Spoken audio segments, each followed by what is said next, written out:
أعوذ بالله من الشيطان الرجيم.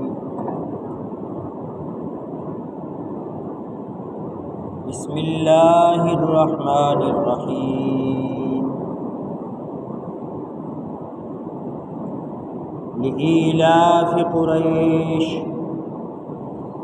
إيلافهم رحلة الشتاء والصيف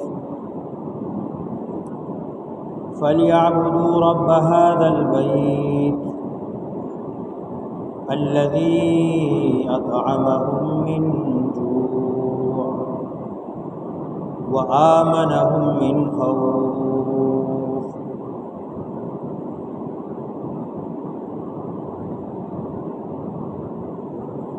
سورہ قریش یوسل شپغم سورت تے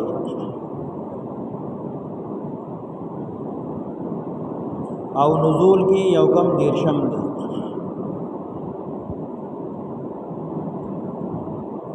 رستو د سورہ 3 نراغل دی.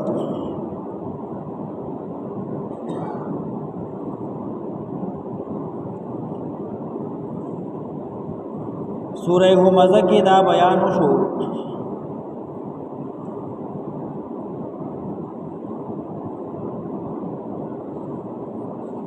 چې هغه خلق تباہ برباد دي چې هغه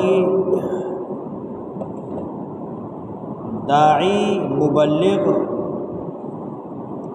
حق پرست عالم پسې خبرې کوي بدی ردی وي پیشیشا غیبت کوي مخامخ تعن لګي د دې مثال پشان نسبو دے لکه سپي چې ورپسې غاپي او ملنګ او فقیر خپل خیر را غونډي ټولي نسبو د غپلو پروا نه کوي. بیا ورپسې سورہ فیل کی دا بیانو کو چې کوم خلق د الله د دین مراکز ورانه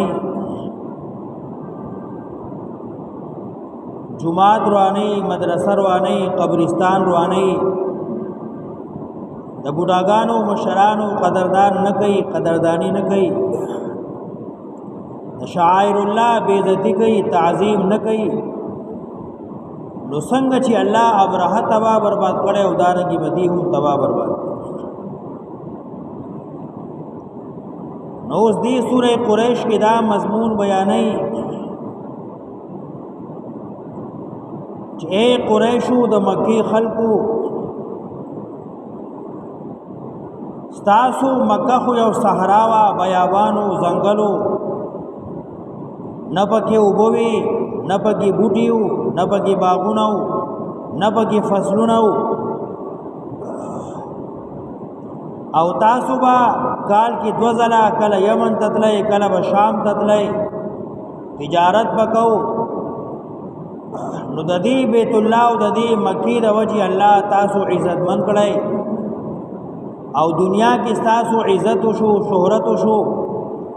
او چې کله د دې مکی د وجه الله ابرهه تباہ برباد کو نو تاسو عزت نور زیات شو. نو دا عزت الله تاسو لا د بیت الله د وجه راکړې ده. نو ولې د الله بندگی نه کوي عبادت ولې نه کوي دنیا پسې ولې منډي ووي قران ته ولې نه کینای نبی علی السلام باندې ایمان ولې نه راوړی. فليعبدوا رب هذا البيت ایلاف دا د الفت نه ده مینه محبت ته ویل کېږي. اصل عبارت داسې وو ليعبدوا رب هذا البيت لاجل ایلافهم رحله الشتاء والصيف.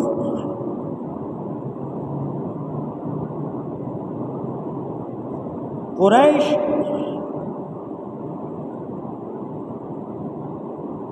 دا هغه مې ته ویل کېږي چې هغه یو دیو هیکلی یو لوی طاقتور غټ مې چې دا واړه میان خوري. په عربو کې قریش غټه قبیله وا ډیر ضرور خلکو نو دا نور قبایل د دې لاندې ځکه ورته قریش وو.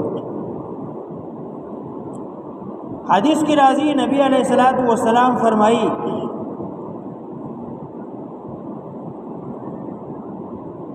چې اے الله د قریش مشران زمون چې کوم مشرانو هغه کی بازو لتا سزا ورکړه عذاب دی ورکړه ځکه چې کافر لاړل نو اے الله د قریش رستنی کشران داو بخي او دیل عزت ورکی او زمان رستو و خلافت دولس پیڑے پوری قریشو کی او سوک چې د قریشو بیزتی کی دی سره جنگی گی نو تی پڑ مخا پزمکو ورزی زلیل او خواری گی قریش دا د اسماعیل علیہ السلام الواد دی نبی علیہ السلام فرمائی اللہ د اسماعیل علیہ السلام الواد کی کنانا خوخ کړل بیا په کنانا کې قریش او بیا په قریشو کې هاشم او زه د الله نبی الله هاشم نه راوستم هاشمو کې خوخ کړم محمد بن عبد الله بن عبد المطلب بن قصي بن كلاب بن مرة بن كعب بن فهر بن مالك بن نظر بن کنانا دا د نبی علیہ السلام نیکونه دي د اسماعیل علیہ السلام الواد کی کنانا الله خوخ کړو او بیا بدی کی قریش او بیا بدی کی هاشم ابو بکر دے هم د قریشو نه دی بنو امیہ دی حضرت عمر او حضرت عثمان دا ټول قریش دی او حضرت علی او دارنګي د نبی علیہ السلام تر عباس او د حضرت علی رونا عقیل جعفر دا ټول دا هاشم دی نو قریش له الله عزت ورکو د مکی د وجه او دی بکال کې دو سفر کول یمن او شام ته نو خلقو با دی سره چھیڑ نه کو لوټ مار به دین نه کو د دی به ډیر قدر او عزت کو نو الله یې قریشو د دې مکی د وجه تاسو عزت ته نو د مکی رب ولی نه منای د مکی مالک ولی نه منای د عبادت بندگی ولی نه کوي دارنګ خطاب دې هر هغه سړی ته چې دا قران اوري چې انسان الله پیدا کړي بیا استا تربیت کو ستا پرورش کوي ته اوساتلې ستا حفاظت کوي نو ولید الله کتاب ته نه کینی ولید الله کلام نه منی ولید الله د دین تابعداري نه کوي لإلاف قریش إلافهم رحلة الشتاء والصيف لام د پر تعجب دی لإلاف قریش تعجب دی د منی د قریش دنیا سرا لإلاف قریش تعجب دی د منی بقریشو د دنیا سرا قریش دنیا سره مینا ساتي بدی لوی تعجب دی لإلاف قریش تعجب دی د منی په قریشو د دنیا سره إلافهم رحلة الشتاء والصيف من ددی د سفر د یخنی او د ګرمۍ سره إلافهم من ددی د قریشو رحلة الشتاء والصيف سفر د سردی او د ګرمۍ سره سردی کی بدی دلل یمن تا زکه چې یمن ګرم او یخنی کی بدلل شام تا زکه چې هغه یخ لإلاف قریش تعجب دے دمنی بقریشو د دنیا سرا من ددی د سفر د یخنی او د ګرمۍ سرا فلیعبدوا رب هذا البيت نو بندگی دی خالص کی مالک ددی کور لرا الذي حغزات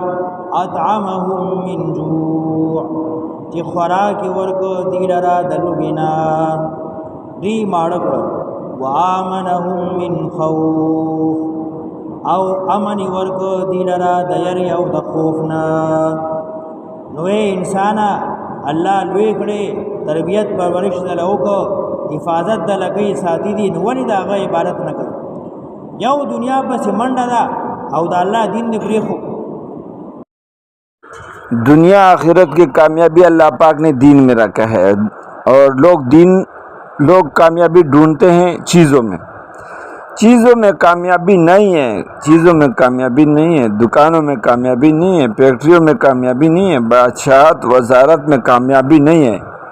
کامیابی اللہ پاک نے دین میں رکھا ہے۔ دین زندگی میں ہے تو ڈاکٹری میں کامیاب، وزارت میں کامیاب، صدارت میں کامیاب، فیکٹری میں کامیاب، پیٹرول پمپ میں کامیاب، ہر بڑے سے چھوٹے سے دکانوں میں گیبن میں کامیاب، ہر پان والا، مچھی، نسوار والا، ہر آدمی کامیاب، جو جس عہدے پہ ہے اس میں کامیاب، اگر زندگی میں دین ہے۔ اگر زندگی میں دین نہیں ہے، بڑے بڑے بادشاہ دنیا پہ گزرے ہیں، آپ اور ہم سن رہے ہیں کہ جس کی زندگی میں دین نہیں تھا، اللہ پاک نے وزارت اور بڑے بڑے بادشاہت کے ساتھ ناکام فرمایا۔ آپ نے بھی دیکھا، ہم نے بھی دیکھا ہے۔ کامیابی اللہ نے دین میں رکھا ہے۔ دین کیا چیز ہے؟ دین اللہ رب العزت کے احکامات کو نبی کے طریقے پر پورا کرنے کو دین کہتے ہیں۔ اب یہ دین ہماری زندگی، آپ کی زندگی، سارے دنیا کے انسانوں کی زندگی میں کیسا ہے؟ اس کے لیے آپ صلی اللہ علیہ وسلم والی محنت کی ضرورت ہے۔ جو آپ صلی اللہ علیہ وسلم کا محنت آپ ہی کے طریقے سے کرے گا، اللہ جل جلالہ سب سے پہلے اس محنت کرنے والے کی زندگی میں پورا دین جاری شاری فرمائے گا، اور اس محنت کے نتیجے میں جو دین انسانوں کی زندگی میں موجود ہے اس کی حفاظت فرمائے گا، اور جو دین انسانوں کی زندگی سے نکل چکے ہے اس کو وجود عطا فرمائے گا، اور جن لوگوں کو اب تک ہدایت نہیں ملی ہے اس کو اللہ پاک ہدایت عطا فرمائے گا۔ آپ صلی اللہ علیہ وسلم کا محنت نہ ملک کا محتاج ہے، نہ مال کا محتاج ہے، نہ مادی اسباب کا محتاج ہے، بلکہ آپ صلی اللہ علیہ وسلم کا محنت آپ ہی کے طریقے سے کرنا اللہ جل جلالہ نے سبب اور ذریعہ بنایا ہے سارے عالم انسان کو ہدایت پر آ جانے کی۔